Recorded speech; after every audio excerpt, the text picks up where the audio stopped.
Bienvenue sur l'envers des icônes. Aujourd'hui, nous allons plonger au cœur d'un mystère qui hante encore les amateurs d'arts martiaux, les cinéphiles et tous ceux qui ont un jour été touchés par la flamme inextinguible de Bruce Lee.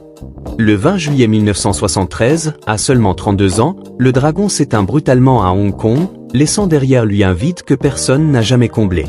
Le monde pleure, les journaux crient au scandale, les rumeurs s'emballent, empoisonnement, malédiction, complot des triades. Mais au milieu de ce chaos, un trésor oublié refait surface des décennies plus tard. Un enregistrement audio de 27 minutes, capturé par hasard sur un vieux magnétophone à cassette, lors d'un appel téléphonique passé depuis l'appartement de l'actrice Betty Ting Pei, quelques heures seulement avant sa mort. Ce n'est pas une interview. Ce n'est pas une scène de film. Ce n'est pas une performance. C'est Bruce Lee, brut, épuisé, en colère, visionnaire, humain, parlant à son plus proche confident, Dan Inosanto, comme s'il savait que c'était la dernière fois. Cet appel n'était pas destiné au public. Il n'y avait ni caméra, ni script, ni posture de star. Juste un homme au bord du gouffre, qui livre ses dernières vérités sur la vie, l'art, le combat, la trahison, la liberté et la mort. Cet enregistrement, gardé secret pendant un demi-siècle, a été authentifié en 2023 et il change tout. Il n'est pas seulement un document historique. Il est un testament spirituel, une capsule temporelle de l'âme de Bruce Lee.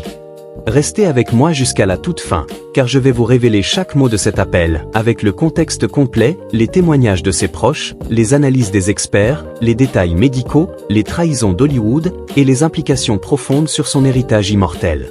Si vous êtes fan de Bruce Lee, de philosophie martiale, d'histoire vraie ou de mystère du show business, cette vidéo va vous bouleverser, vous inspirer, et peut-être même vous transformer. Likez, abonnez-vous, activez la cloche, partagez avec vos amis, et embarquons dans les dernières heures d'une légende vivante. C'est parti. Bruce Lee n'est pas mort le 20 juillet 1973. Pas complètement. Son corps, oui, a cessé de bouger. Mais sa voix, sa pensée, sa rage, sa lumière, elles ont survécu dans cet enregistrement de 27 minutes, capturé par hasard sur un magnétophone à cassette que Dan Inosanto avait laissé allumer dans son dojo à Los Angeles, alors qu'il recevait un appel transpacifique depuis Hong Kong. À 32 ans, Bruce était au sommet de sa gloire. Enter the Dragon était en post-production et promettait de faire de lui la première superstar asiatique d'Hollywood. Game of Death était en écriture, avec des idées si audacieuses qu'elles allaient redéfinir le cinéma d'action. Les studios américains le suppliaient de revenir après l'avoir humilié, et en Asie, il était déjà un dieu vivant. Avec des foules hystériques qui se pressaient devant les cinémas pour voir The Big Boss, Fist of Fury et Way of the Dragon. Pourtant, dans cet appel, il n'y a ni dieu, ni star, ni icône. Il y a un homme. Un homme épuisé, malade, trahi, mais plus déterminé que jamais à laisser une trace indélébile dans l'histoire. Il appelle Dan Inosanto, son disciple le plus fidèle, son frère d'armes, son miroir philosophique, celui qui comprenait que derrière chaque coup de poing, chaque kata, chaque nunchaku, il y avait une idée, une vérité, une révolte contre la médiocrité. Et ce qu'il lui dit ce jour-là n'était pas une conversation anodine. C'était un adieu conscient, un cri du cœur, un manifeste final. Mais pour comprendre cet appel, il faut d'abord remonter dans le temps et saisir qui était vraiment Bruce Lee, au-delà des films, des combats, des posters.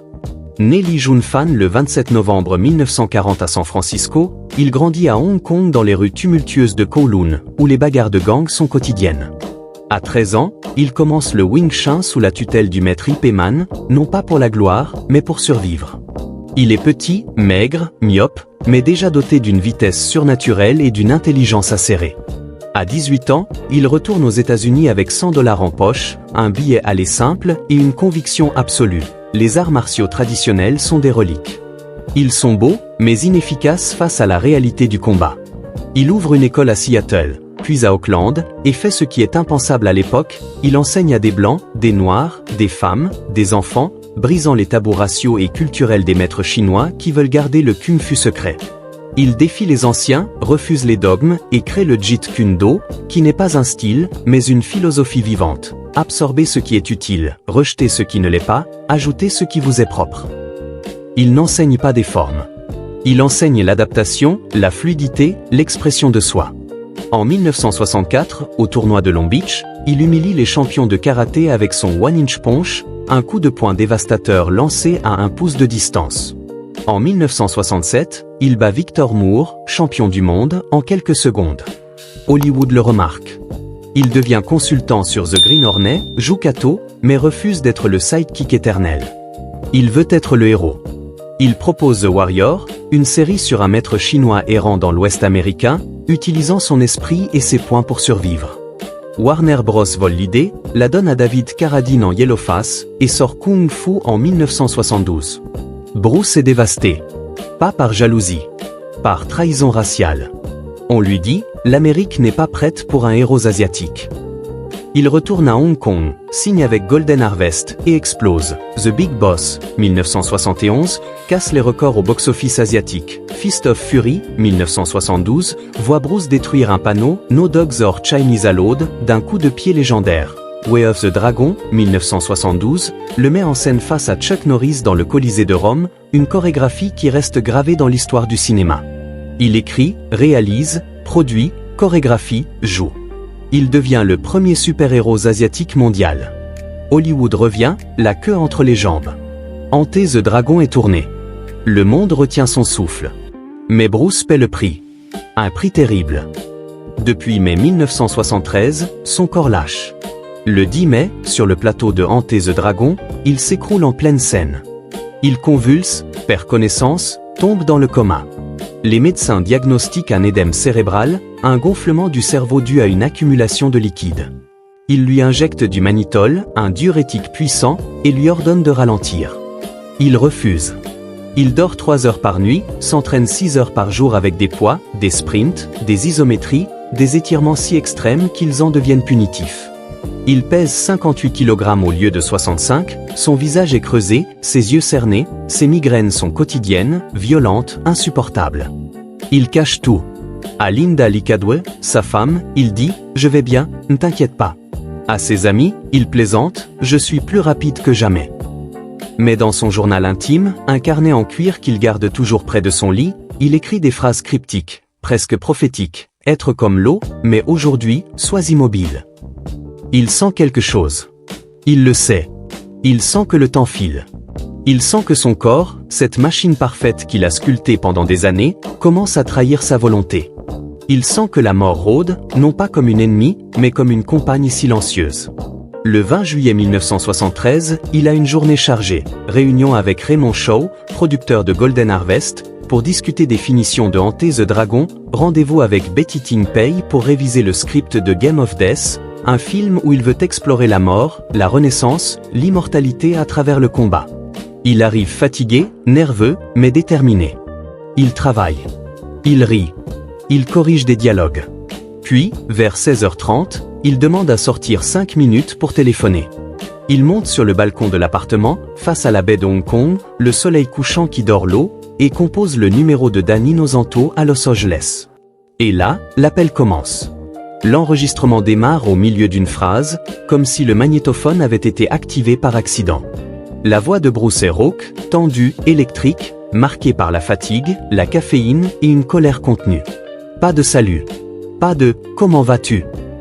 Il va droit au but, comme s'il n'avait plus de temps à perdre. « Dan, tu as vu ce truc de self-défense en tai chi à la télé?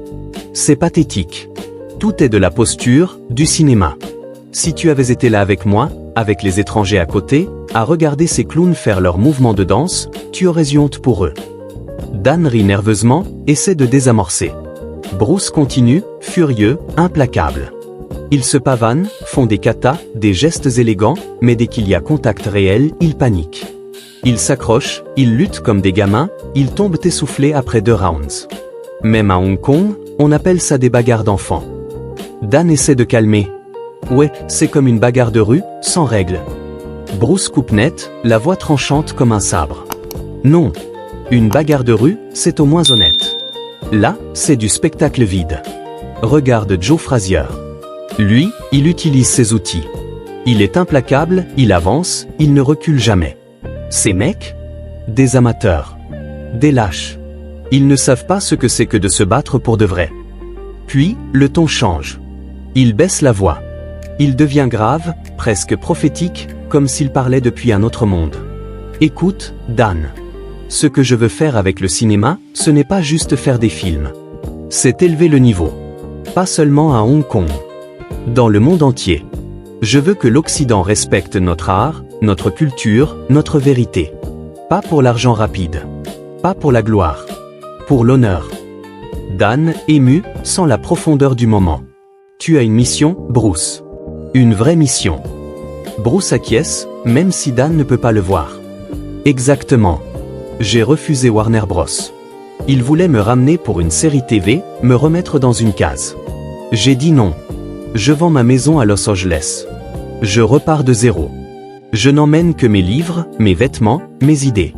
Rien d'autre. Dan essaie de détendre l'atmosphère. Besoin d'aide pour déménager? Je peux t'envoyer une équipe. Bruce rit, un rire bref, fatigué, mais sincère. Puis, silence. Un silence lourd, chargé de sens. Et là, il lâche la phrase qui entra Dan Inosanto pour le reste de sa vie. La simplicité, Dan. Plus je cherche, plus c'est clair. L'homme doit dépasser la conscience de soi. Si tu peux bouger avec tes outils depuis n'importe quel angle, sans réfléchir, tu t'adaptes à tout. Plus l'adversaire est limité, plus c'est facile de le neutraliser. Dan, impressionné. Tu es devenu philosophe, Bruce. Tu touches à l'essence. Bruce, avec une pointe d'autodérision. Je n'ai pas encore dompté ma colère. Si quelqu'un comme Lotai me giflait en public, ce serait fini pour lui en une seconde. Dan rit. Bruce reprend, sérieux, presque solennel. Depuis que je suis revenu des États-Unis, on me défie sans cesse. Des soi-disant maîtres, des BS artistes, des charlatans. Je dis oui. Première question que je me pose, ai-je peur? Non. Connais-je son intention? Oui. Alors je fais quoi? Rien. Je ne bouge pas. Je laisse passer. Ça, c'est plus fort que n'importe quel combat. Dan, admiratif. Ça s'appelle la maturité, Bruce. Bruce, tranchant comme jamais. Non. Il n'y a pas de maturité. Il y a un homme qui mûrit. La maturité, c'est la fin. C'est la conclusion. C'est le cercueil qui se ferme. Silence. Un silence qui dure. Puis Bruce parle de Fist of Fury, de la scène finale où il saute vers les fusils, bras écartés, face à la mort. Je sors dans la cour, je regarde les soldats, je leur dis « Allez vous faire foutre ». Et je saute. Je vole vers eux. Dan ne répond pas. Il sent que Bruce ne parle plus du film. Il parle de lui. De sa vie. De sa mort imminente. Il parle comme un homme qui a déjà accepté son destin. L'appel dure encore 8 minutes. Bruce parle du Jeet Kune Do comme d'une quête spirituelle, pas physique. Il parle de l'ego comme d'une prison. Il parle de l'instant présent comme de la seule vérité. Il dit, presque en murmurant, « Une fois que tu réalises que tout est illusion, que le moi n'existe pas, tu es libre. Vraiment libre. » Puis il raccroche. Sans au revoir. Sans « je t'aime ». Juste « à bientôt, frère ». 3 heures plus tard, vers 19h30, il est toujours chez Betty Tinpei. Il se plaint d'une migraine atroce. Elle lui donne un équagésique, un antidouleur courant contenant de l'aspirine et du méprobamate. Il s'allonge sur le lit pour se reposer.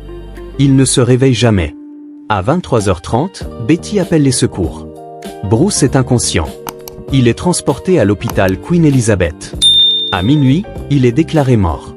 Cause officielle, édème cérébral dû à une réaction allergique aux médicaments. Mais personne n'y croit vraiment. Pas après cet appel. Pas après tout ce qu'il avait traversé. Le monde apprend sa mort le lendemain matin. Choc planétaire. Les journaux titrent « Le dragon s'est éteint ». À Hong Kong, des milliers de fans pleurent dans les rues. À Los Angeles, James Coburn, Steve McQueen, Chuck Norris sont dévastés. Les rumeurs fusent, empoisonnement par les triades, malédiction pour avoir révélé les secrets du Kung-Fu, overdose cachée, complot d'Hollywood. L'autopsie est contestée. Les médecins parlent d'une hypersensibilité cérébrale liée à ses efforts physiques extrêmes, à la déshydratation, au manque de sommeil, à la pression artérielle. Mais aucune réponse ne satisfait. Dan Inosanto, lui, garde la cassette pendant 50 ans. Il ne la joue qu'à ses élèves les plus proches, dans le silence du dojo, comme un rituel sacré. En 2023, à 87 ans, il la confie à un documentaire produit par ESPN et la Bruce Lee Foundation. Elle est authentifiée par des experts en acoustique, des historiens, des proches. La voix est bien celle de Bruce. Les références correspondent. Les dates collent. Les intonations sont incontestables. Et là, tout change. Cet appel n'était pas une conversation. C'était un adieu conscient. Bruce savait. Pas qu'il allait mourir ce soir-là. Mais qu'il vivait à crédit. Il avait tout donné. Son corps. Son âme. Son temps. Il n'avait plus rien à prouver. Il avait déjà gagné. Il avait déjà changé le monde. Il laisse derrière lui 5 films qui ont révolutionné le cinéma d'action et brisé les stéréotypes raciaux. Le Jeet Kune Do, qui a inspiré le MMA moderne et des millions de combattants. Une philosophie qui transcende le combat, Be Water, My Franc. Un message éternel, ne te conforme pas. Crée. Sois toi. Jusqu'au bout. Même face à la mort. Aujourd'hui, quand tu regardes un combat UFC, quand tu vois un fighter mélanger boxe, jiu-jitsu, muay thai, kickboxing, c'est Bruce. Quand tu entends Be Water, dans une pub, un discours, une chanson, c'est Bruce. Quand tu refuses de te taire face à l'injustice, quand tu choisis la vérité plutôt que le confort, c'est Bruce. Il n'est pas mort. Il a juste changé de forme. Il est devenu l'eau. Il coule dans les veines de chaque combattant, de chaque artiste, de chaque esprit libre. Si vous aviez 27 minutes pour dire tout ce que vous pensez, que diriez-vous? Commentez ci-dessous. Likez. Partagez. Abonnez-vous. Activez la cloche pour ne rien rater. À la prochaine, les dragons. Be Water, My Franc.